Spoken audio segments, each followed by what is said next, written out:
Eh bien, salut la compagnie, j'espère que vous allez bien. Comme vous avez pu le voir dans le titre de la vidéo, j'ai acheté d'occasion ces figurines Magotin of Nurgle. Il s'agit de Blight King que j'ai acheté sur le marché de la figurine. Elles sont barbouillées et dans un état, c'est clairement pas fifou dingo.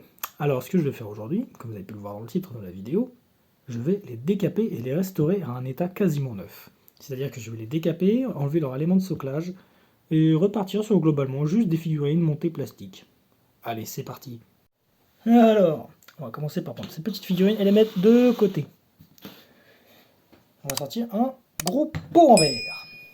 Et bien sûr, comme dans la vidéo décapage, je vous l'ai expliqué, je vais utiliser de l'isopropanol 99,9% afin de décaper ces petites figurines.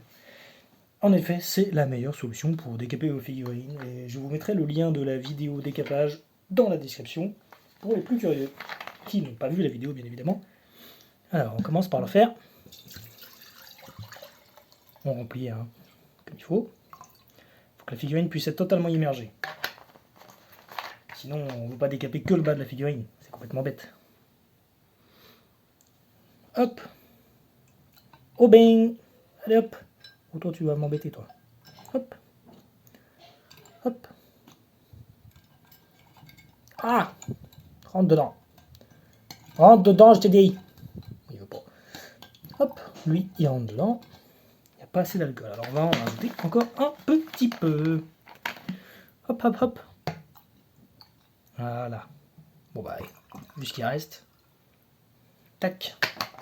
Maintenant qu'elles sont en banc, je vais attendre à peu près une petite demi-heure, le temps que l'alcool fasse son effet. Hop, on rebouche, bien évidemment, pour les vapeurs. On secoue un petit peu. On va attendre que ça repose une petite heure. Et dès que ça a reposé, je reviens. Tac. Alors, là, je viens de laisser les figurines tremper pendant environ 1 heure et demie. Alors, je préfère vous avertir avant que vous lanciez dans l'utilisation d'alcool isopropylique. C'est de l'alcool à 99,9%. Donc c'est un produit qui est très très inflammable. Donc il vaut mieux éviter de l'utiliser proche d'une source d'électricité ou de flamme, de préférence, parce que rien qu'avec les vapeurs, ça peut facilement prendre feu. Et aussi, même si c'est pas un produit dangereux en soi, il n'y a pas forcément besoin de masque, mais utilisez-le dans une pièce qui est relativement bien ventilée, parce que ça dégage quand même des vapeurs, sauf que c'est des vapeurs d'alcool à quasiment 100%. Donc disons que si vous mettez le nez dessus, vous pouvez vite avoir la tête qui tourne. Bon, allez, on continue. Tac. Alors je vais mettre un petit lit d'absorbant. Voilà l'état des figurines après presque 2 heures de baignade. Vous allez me dire, escroc, c'est de l'arnaque. Non, c'est normal. La peinture n'est pas encore tout à fait partie parce que quand on la fait baigner dans l'alcool isopropylique, la peinture ne se détache pas forcément d'elle-même. Elle a tendance à partir un petit peu légèrement. Regardez comme sur mon doigt, mais il faut la frotter un peu, en fait. Ça l'affaiblit grandement. Quand vous décapez des figurines avec de l'alcool comme ça, portez des gants de préférence, car l'alcool ça peut éventuellement vous irriter si vous avez la peau sensible ou des blessures. Et ça évite aussi justement d'avoir une quantité incroyable de peinture sur vos doigts. Que, comme vous l'avez remarqué, regardez. Tac. Figurine, vous voyez le vert là? Il suffit de la toucher un petit peu. Ah oui, effectivement. D'où l'intérêt de porter des gants. Là, la figurine, la peinture est bien affaiblie. Regardez. J'ai frotté 3 fois. Toute la peinture est déjà quasiment partie. On est presque à la sous-couche. Vous voyez à quel point c'est efficace? Frotter un petit peu. Et voilà.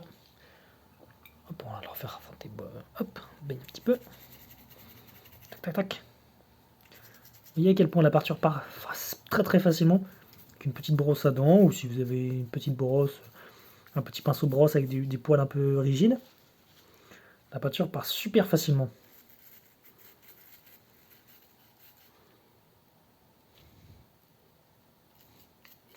Tac, tac. Hop, par exemple celui-là. On va en prendre un autre.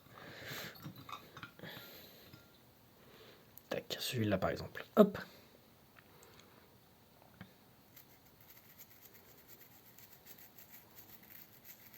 Et voilà, il est au plastique. Vous voyez à quel point c'est rapide et efficace? Vous le laissez juste tremper 1h30 ou 2. Vous prenez votre petite brosse à dents, tac tac tac. Et voilà, plastique. C'est beau hein, quand même. Hein. Je suis quand même gentil de vous donner ce tips là. Parce que du coup maintenant, vous pourrez acheter vos figurines à un prix carrément cassé. Vous les faites tremper un peu, vous les nettoyez. En une demi-heure, vous avez nettoyé une dizaine de figurines. Là, je vais... Hop. Vous voyez? Après, comment ça part facilement? Là, je vais faire une petite ellipse, je vais brosser toutes les figurines. On va partir sur du neuf et on continuera. Tac! Alors voilà, là, après 2-3 petits bains, voilà à peu près le résultat de la figurine. Là, je vais aller les rincer à l'eau et ensuite je vais les dessocler. Comme par exemple celui-ci, par exemple, mais lui, c'est dessoclé tout seul en fait. J'étais en train de le brosser et il est parti tout seul. Là, je vais enlever ces figurines-là de leur élément de soclage. Je vais enlever le liège qui leur sert de cailloux. Je vais tout enlever, je vais repartir sur des socles neufs et des figurines entièrement en plastique. Voilà. Et voilà la compagnie. À peu près le résultat que j'ai obtenu. Alors on a les figurines là, hein, qui sont d'occasion certes, mais elles ont quand même été bien rattrapées par rapport à ce à quoi elles ressemblaient au début. Les socles, bon, il reste un peu quelques traces, quelques reliquats, mais c'est pas très grave, le cours est fait. De toute façon c'est pas très gênant vu que je vais recoller des éléments de soclage par dessus, c'est pas très... Ça, je gratterai encore un petit peu, petit couteau à la poncée. Et voilà comme on part de figurines complètement massacrées pour récupérer des figurines en plastique. Voilà. C'est des figurines plastique là, ils ont juste un petit coup de ponce-ponce sous leurs pieds, puis il y a un bout de liège. Un bout de liège là. Attends. Voilà. Et voilà. C'était surtout pour vous prouver que ma technique dans la vidéo décapage fonctionne à merveille, hein, ça fonctionne très bien, c'est super facile. Pour le décapage et désoclage, j'en ai eu pour environ 1 heure. Bon, parce que là, évidemment, le socle, c'était pas juste du socle simple, hein, il y avait du liège dessus. Et voilà la compagnie. Donc si la vidéo vous a plu, n'hésitez pas à lâcher un like, un commentaire et à vous abonner. Ça me fait toujours très très plaisir. Et à la prochaine!